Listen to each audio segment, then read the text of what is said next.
रानी सुनी थी आंगन के बीच में रोने लगी है। धन दौलत काफी भरी हुई है, लेकिन दुखिया के पास कोई औलाद नहीं है।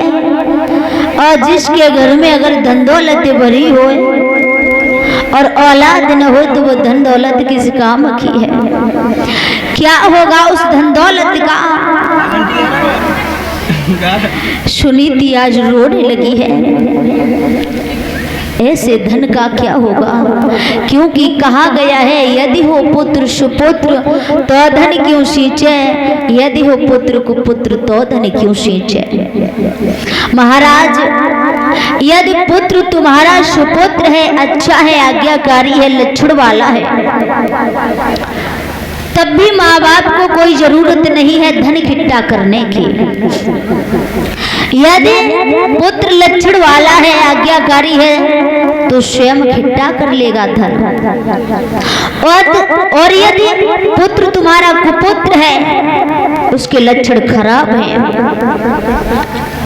व्यभिचारी है, कुकर्म करने वाला है, तब भी माँ बाप को कोई जरूरत नहीं है धन इकट्ठा करने की, क्योंकि आप इकट्ठा करोगे और वो सारे धन को उजाड़ देगा। सुनीति आंगन के बीच में विचार कर रही है, सोचने लगी दीन बंधु तूने मुझे सब कुछ दिया,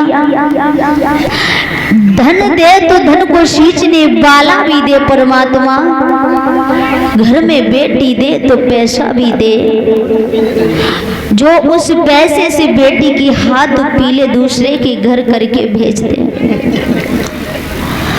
और यदि धन दे तो धन सींचने वाला भी जरूर दे परमात्मा। सुनीति की वो दशा थी आंगन के बीच में। सुनीति कहने लगी है कि अरे परमात्मा, तूने मुझे सब कुछ दिया, लेकिन मुझे एक औलाद नहीं दी। अगर तू मुझे एक औलाद दे देता तो आज मैं औलाद के लिए नहीं तरसती। तूने सब कुछ दिया, क्योंकि तूने मुझे पैसा भी दिया, धन भी दिया, लेकिन दिल भी दिया, पर औलाद नहीं दी। क्योंकि सबसे ज्यादा परमात्मा ये अक्सर करके करता है कि थोड़ा थोड़ा दर्द हर किसी को छोड़ देता है। और जब तक परमात्मा यदि किसी को दर्द ना दे तो एक दूसरे के दर्द को कोई नहीं समझेगा, और दर्द ना दे तो परमात्मा का भी कोई नाम नहीं लेगा। इसलिए परमात्मा ने थोड़ा थोड़ा दर्द हर किसी को छोड़ दिया है। पैसा से ही काम नहीं चलता है। और अरे चिंता होती है बड़ी, अरे चिंता होती है बढ़कर, और ऐसा सभी बताए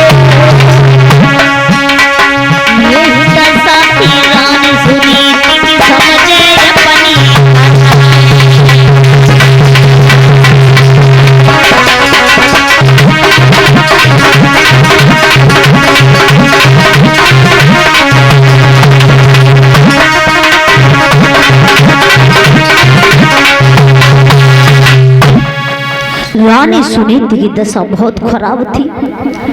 घर में धन दौलत भरी है, लेकिन आप ये भी जानते हो जिस घर में धन दौलत भरी हो, जिस घर में धन दौलत भरी हो और उनके पास औलाद न हो तो बड़ा दुख होता है, बड़ा कष्ट होता है। क्योंकि बताया है बिना पुत्र के घर एक शमशान के बराबर होता है। जैसे एक दीपक के बिना घर में अंधेरा होता है, और उसी तरह से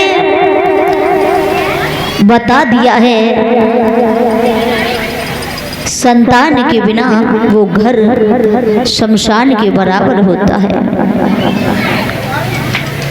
रानी सुनीति आंगन के बीच में बड़ी दुखी है। सभी लोग मुझे एक बाझिन कह करके पुकारते हैं, मेरी समझ में नहीं आता है।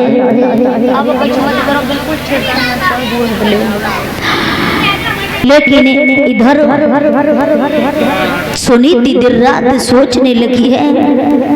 रानी सुनीति की दशा खराब थी, क्योंकि बताया है